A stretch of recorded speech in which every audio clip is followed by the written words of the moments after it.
Christy Ferman at nagpatutsada sa mga taong hilig makisawsaw na si Rendon Labrador. Bagamat hindi pinangalanan ni Christy ay obvious na ang kung sinong social media personality ang tinutukoy nito.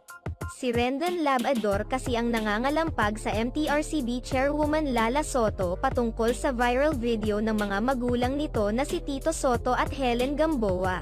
Ito ay matapos na magbiro si Tito Soto ng pagtuka at pagpupog sa leeg ng kanyang misis sa isang episode ng EAT. Ikinumpara kasi ang viral video ni Tito Soto at Helen sa pagpapatawag ng MTRCB sa producers ng It's Showtime. Kaugnay sa pagsubo ng daliri ni Ayon Perez at Vice Ganda sa pagkain ng cake icing sa harap ng mga bata.